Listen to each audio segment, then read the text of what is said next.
What is up, everybody?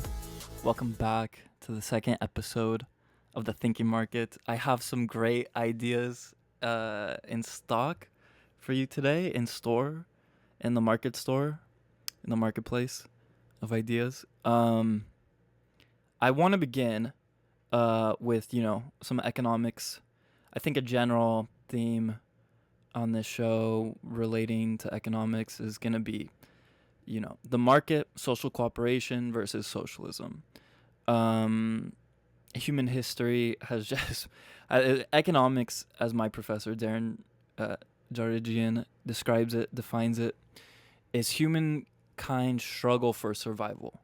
If you look at human history, humans have been at each other's throats, but we've built civilizations over time.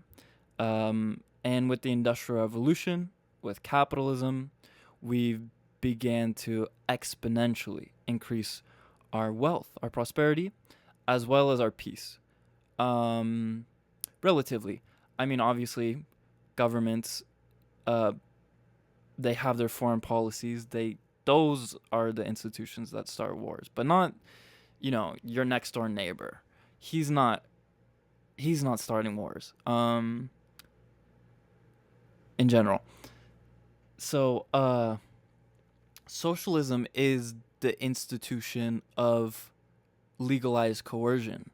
This is what, in essence, the abolition of private property, as socialism is defined by Karl Marx, is not just, on material property, but like on yourself, on your life. In essence, socialism is public slavery. Politicians, when they say they're public servants, socialism is the idea of turning everyone into a public servant. So then who is working for who, right? And in essence, I would just say that like markets don't fail, governments fail.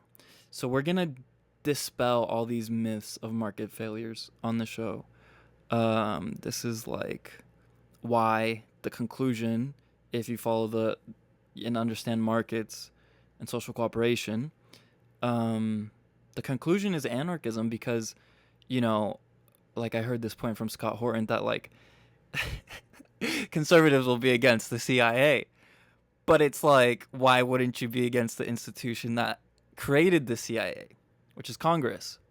So it's like these ideas, I can understand, someone hearing this for the first time is like, wow. Yeah, but I don't know. I think these are just basic ideas. Once you have a paradigm shift out of this tribal dichotomy, left-right spectrum, but, instead of looking at it as like a horizontal dynamic, perhaps look at it as a vertical dynamic.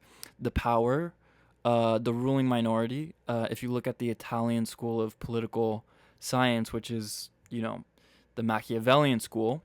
Good book is James Burnham's The Machiavellians. This is what the political formula is. It's whatever needs to be said and taught and distilled in order to get people to do what you want them to do. And whether it's, we're gonna, in order to make the sun rise, we need to honor the sun god. So we're gonna do sacrifices in order to please the sun god, to make the sun rise, right? So this is like a type of political formula. And obviously you can extrapolate that. I don't want to get too lost in the woods here, but I was reading this book, a good book called Leisure, the Basis of Culture by Joseph Piper. And he's writing about needs, and like it was quite profound. I think he's a sociologist. I don't think he's an economist, but I'm gonna read this excerpt. He writes, wages, on the other hand, in the extreme sense in which they differ from an honorarium, are intended as payment for the specific work performed without consideration of the needs of the worker. It is significant that those members of the intelligentsia who are Sorry, my lighting is so bad in my room right now. I can't even read this. It is significant that those members of the intelligentsia who are imbued with working class ideals refuse to recognize this distinction between honorarium and wages. To their minds, only wages exist. He wrote this in 1952, and what he's kind of discussing is the liberal arts versus the servile arts. And I guess liberal arts refer more to um, philosophy, the social sciences, perhaps, and the servile arts he regards as like labor tasks and stuff. And so with wages, what he's kind of getting at is this idea that like we have infinite needs as people, right? But there's scarcity in the world. And due to the fact that there's scarcity, we have to economize our time, our desires, our wants to our most highly valued ends, right? We can't actually have all our desires satisfied. That would be the land of abundance, the Garden of Eden. But due to the fact that we're mortal and that we're all going to die, we have to economize, which means, allocating resources to our subjective highest valued ends. And this is why we have scales of value. And due to the fact that they're subjective, this is why the market exists. This is why social cooperation exists, due to comparative advantages and specialization in the division of labor, but also subjective preferences. So, in essence, we have more needs than we're able to satisfy, and I think this was just when he wrote that and I read that, I was like, wow, that was kind of like very eloquent the way he wrote that. But that's on page 60 to 61 if anyone's interested. It's a good book. I recommend it. And this idea of socialism is like, well, we have a bunch of resources, so why don't we redistribute them? This idea of giving to the needy. And in a way, this form of redistribution, let's call this the political variation of redistribution. But the market process is a form of redistribution. Perhaps it's more based on merit rather than political decision making, arbitrary decision making. But the market process of redistribution primarily is with entrepreneurs pursuing the profit and loss mechanism in a market society that tells them, what consumer satisfaction, because again, prices are determined by consumers, not by producers. So these signals go to producers, and like Say's law is the idea that production precedes consumption. The idea that production creates its own demand in the lines of production, the stages. This is what Carl Menger, the namesake of my institute, really developed, is this idea of stages of production. So the higher order stages, or the further away order stages, are like more raw materials, right? And then they go into like further stages where they're refined, manufactured, developed, and there's always this element of time that's taking place that leads a raw product into the uh,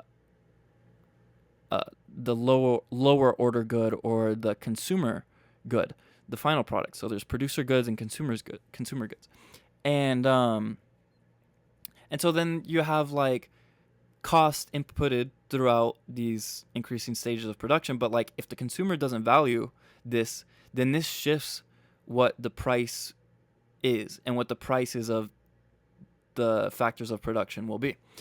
So this is kind of how we get prices. It's that it's dependent on subjective value by consumers.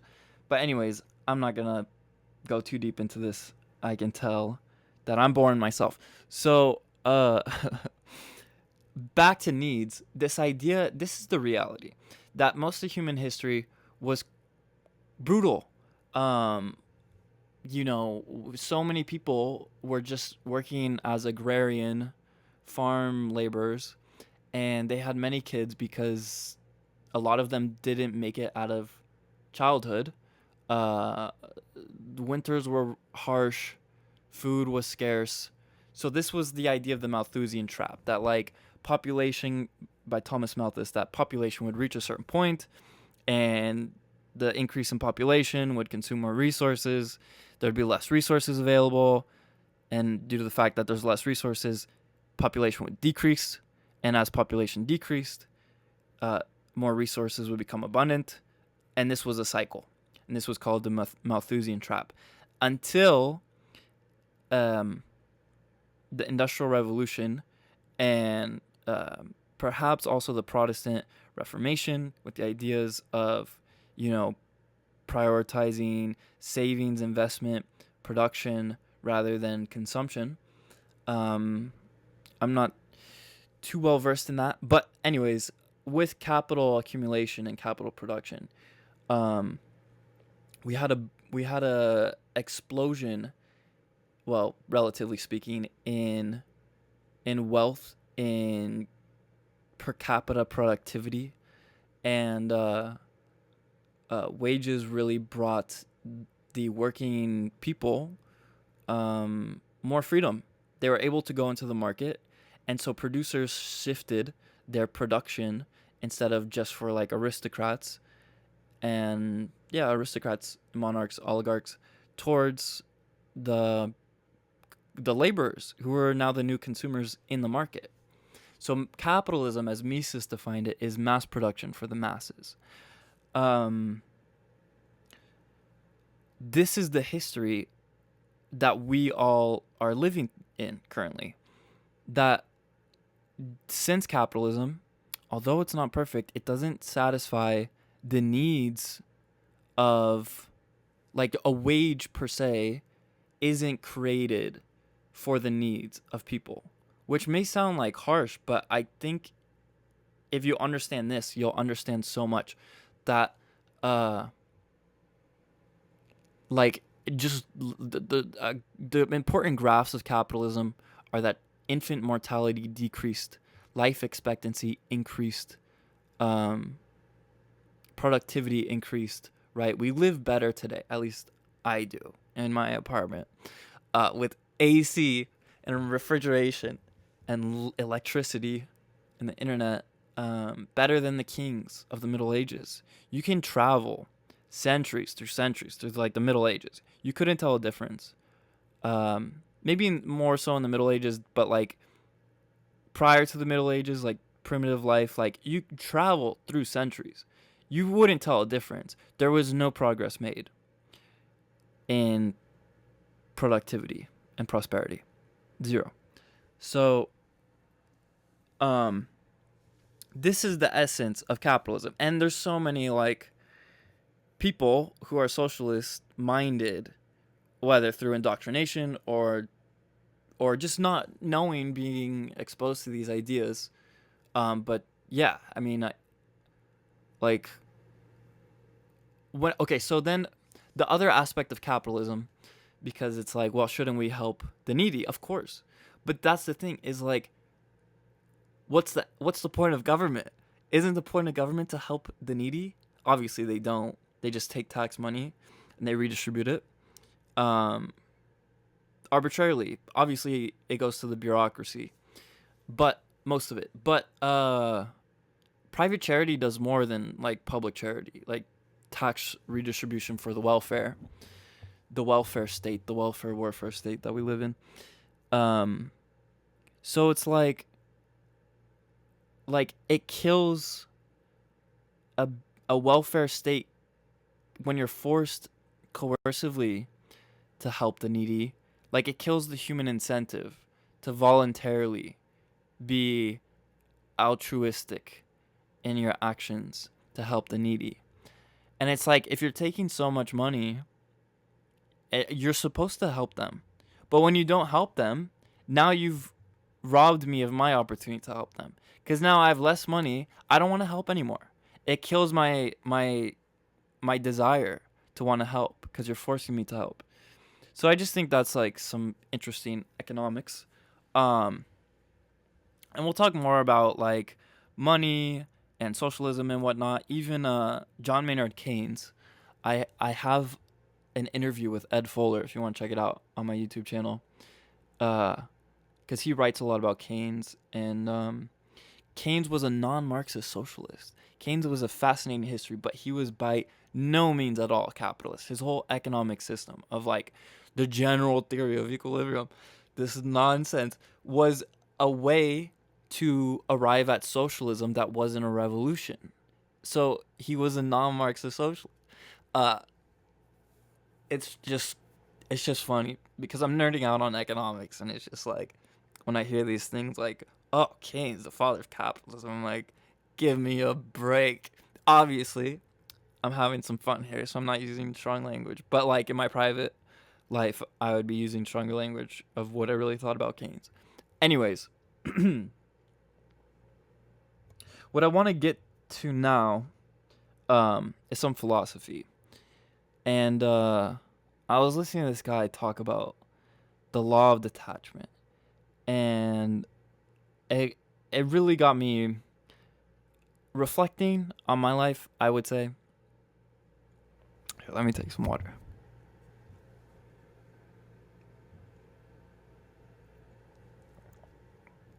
Because I think for myself, I feel like I don't know, I'm in a situation at the moment where I'm learning to detach more, I guess. But I guess I would like to do some like personal autobiographical stuff, information. Maybe it will give people like a better perspective about me and whatnot. And I mean, it's a podcast. It's my podcast. I'm the only person speaking. I'm the host, and so far the co-host. Um, so I might as well.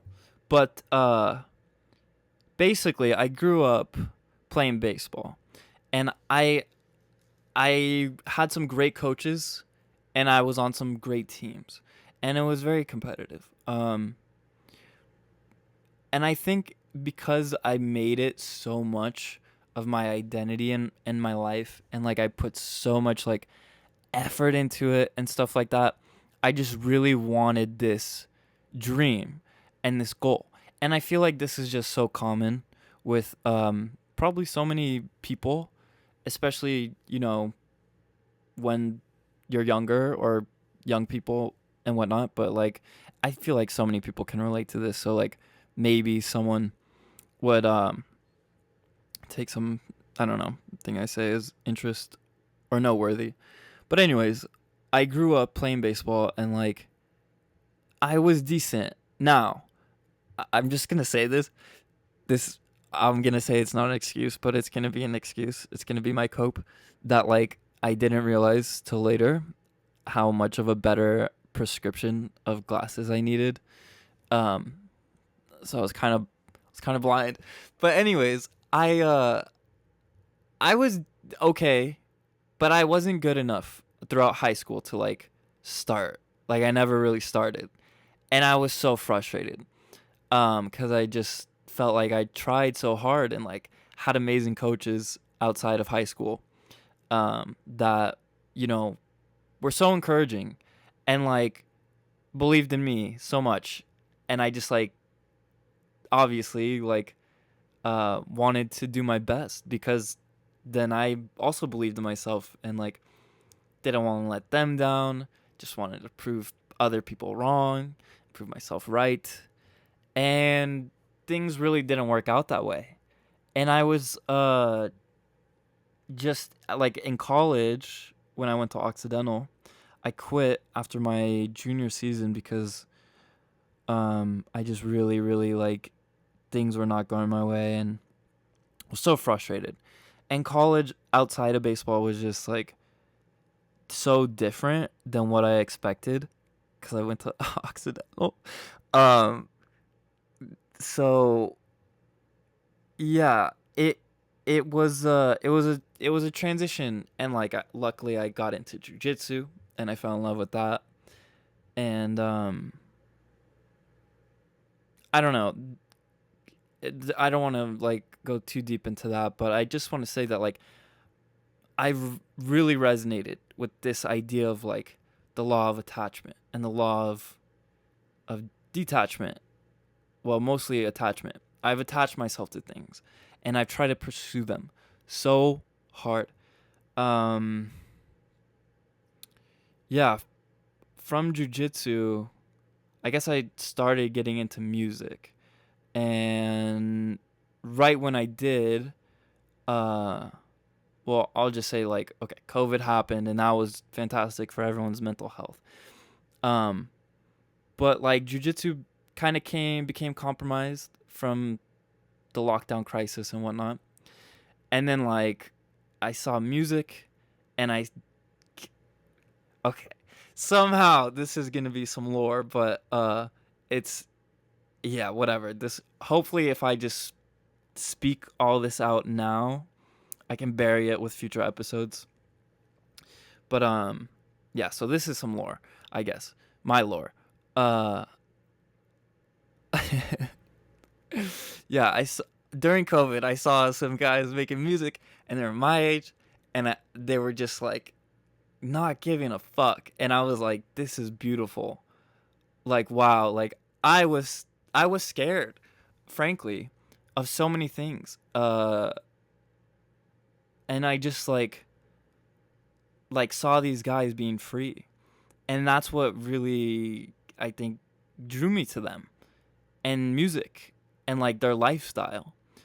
And then I went to Spain, and I really didn't like, I went to freaking Spain to study, and I loved it, but I was quite alone, and I was like 22, and I just like didn't know how to deal with that too much. But yeah, I just like I want to talk about how I wrote my book, because I really detached when I wrote that book. I remember when the second semester started and we had to propose our master's thesis, and I mentioned that I wanted to write on the economics of suicide. And Professor Jesus Huerta de Soto immediately said, this is a very important topic. If you write a good thesis, this would be a good PhD thesis. So immediately I was like, okay, this is what I'm going to do. I'm going to write about this. And as the semester went on, I was taking my notes, reading my books, going to classes, like just got a notebook and like write down lecture notes, YouTube lectures, whatever. And writing, like trying to write like 2 pages here and there, every other day, whatnot. Maybe not every other day, but like just trying to fill up the notebook with like my writing and lecture notes so I could, use those for my writing later. And towards the end of the semester, when like everything was due, I just like, I don't know, like I got into drugs a little bit, and then was trying to write about fucking suicide. Like I just was really struggling a bit. And the whole writing process, like luckily I had my best friend Brandon, who I could talk to. But the majority of it, like I can't even remember writing. I was just crying and writing and like detaching more than ever, because I was blacking out writing. Like it was too much. But I did it, and it turned out pretty well. I got like 9.5 out of 10. Like it was one of the top 3 in my class, and I got it published with GGV Publishing. Shout out Germinal Van. And it became my first book, and it was just like so weird of an experience, because I feel like most books are not like that, but this one was. And then like I took a year off because I didn't get accepted into the PhD program, but like now in the PhD program as I'm writing this, like I've I've just hesitated because I didn't want to confront this like experience. Um, but I don't know. Like I also do think that going that deep with yourself is like going into a hole, and if you can get out of it, then like that's only strength that you've now can take with you. And I just try to get some books to help me like with the PhD process. And honestly, like I got almost like 200 pages written. I think I need like 300. So I'm making progress. And some of the information in the books are like you can enjoy your PhD process. Like it doesn't have to be a painful, traumatic experience. Um, and also that like you own what you write. You do not own the reaction to what you write. So I think that's pretty cool. Um, so I'm writing, but basically, um, I think that after I came back from Spain, got into jujitsu, and then like kind of for a moment lost the spark. It became too much of a job. I was like competing, and it was quite stressful, and I just yeah needed to have fun. So I got back into music, or I got more into music, I suppose, and made some friends. And honestly, the conversation of drugs can probably come up at another time. But like the cause and effect of drugs is something that, I mean, obviously they work. That's why people use them. And what people use them for is multivariable. So, you know, if you're trying to detach, in a way, drugs are something that can facilitate that. And I'm speaking very broadly and also philosophically when I say that, because I do think that anything in essence has a effect if you consume it. So there's a cause and effect. In that sense, I think like everything can be considered a drug. Um, you know, sugar, caffeine as well included. But I just remember like really struggling with, you know, doing this economics stuff and making music and the lifestyles of both and not being able to reconcile both of them. And I remember I was at my friend's house, his girlfriend's house, and I'm not going to say his name, but he knows who he is. And it was like such a crazy night. And I mean, yeah, we were doing drugs, but I fell into the K hole, the ketamine hole for the first time, and like that was something that really made me for the first time kind of confront and accept that like I have to kind of detach, but like accept that I'm doing these things, and like I can't be afraid forever. I gotta accept that I'm putting these things together. And I don't know. Um,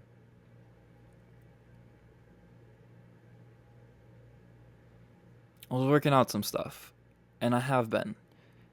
And I think that like my point to all this, because not even drugs, but just like this whole idea of what I thought music was and what I thought music would do for me or bring me, was such an intense desire.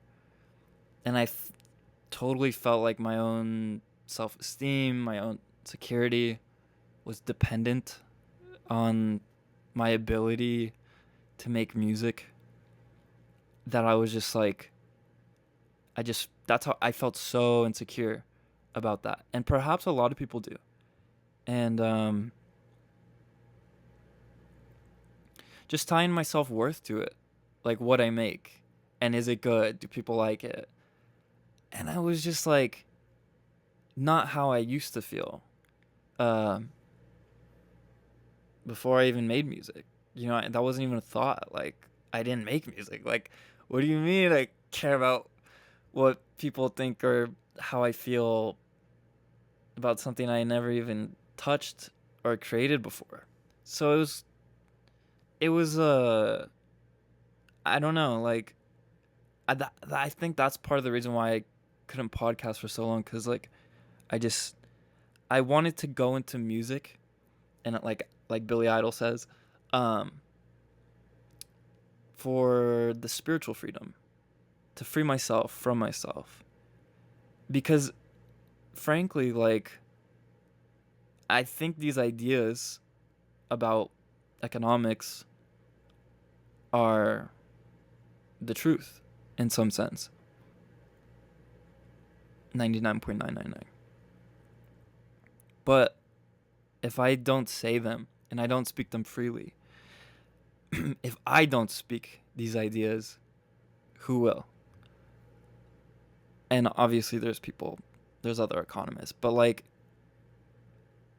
it's also the people that carry the ideas. Like Javier Milei, the president of Argentina, self-proclaimed anarcho-capitalist, is a student of Jesus Huerta de Soto, and he credits him. We have the same professor, and Javier has been a great example, not in everything, but in his attitude, his tone of how he speaks his ideas with conviction. And that was what scared me, was to speak my mind because of how I thought other people would judge me.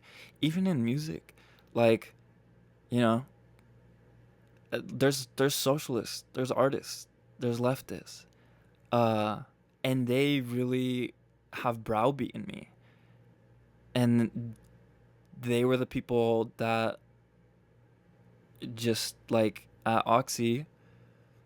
I'm not saying I'm a victim, but like, I definitely hid what I believed at times, and it did nothing for me.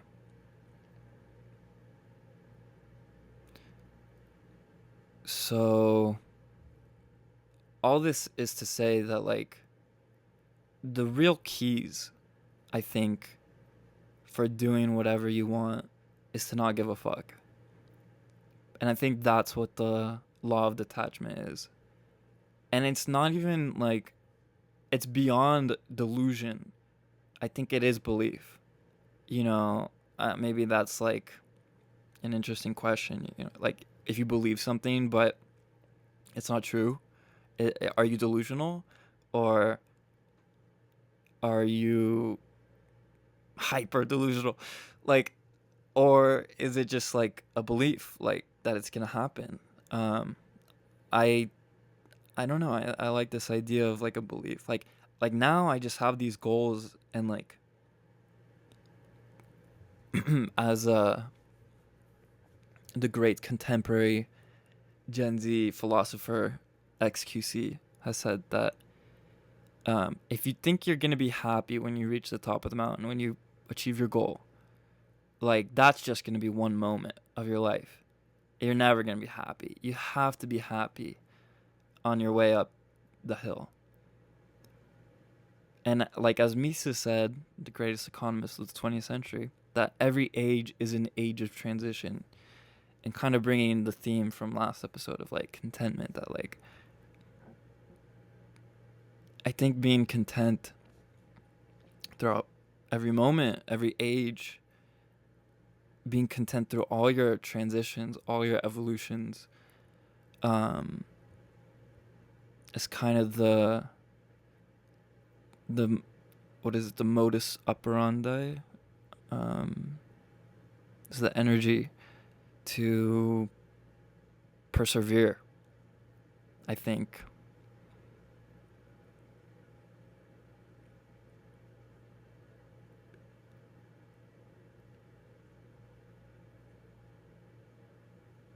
Um, yeah. I guess to kind of synthesize that is like be content through your process, but like set your goals and like as cliche as it sounds, trust the process because if you have insightful persistence, then you can improve.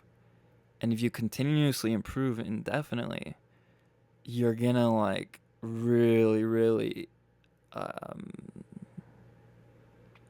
head in the directions that you want to.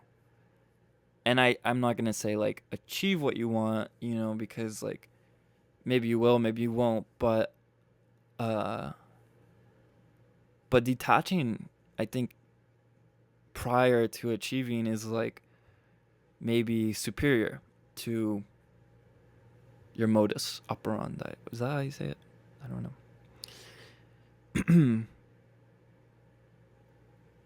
So, yeah.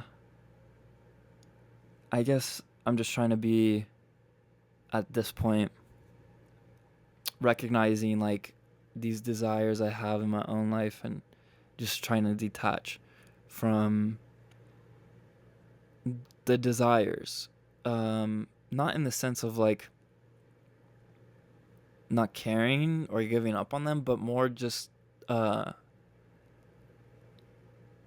knowing that what I have to do, the appropriate means to achieve those ends, and kind of just like staying within the means, and because the ends will be achieved, but they're gonna be momentary, and like I just want to like be content in this process now, and appreciate and be grateful for where I'm at and what I'm able to do, and and I guess just believe in myself a bit more. Uh, that's what I really, I guess, need to work on. I think the whole idea of law of attraction and law of detachment, um, is like an internal phenomena of changing your mind, changing your energy, and it really is like um, attracting versus chasing, but like not just attracting, like detached attraction. I don't know. Um, that's what I'm trying to consider, I suppose. Yeah. Hopefully that wasn't too, I don't know, whatever. Um, yeah. I hope you liked this episode, and I'll talk to you in the next one. Peace.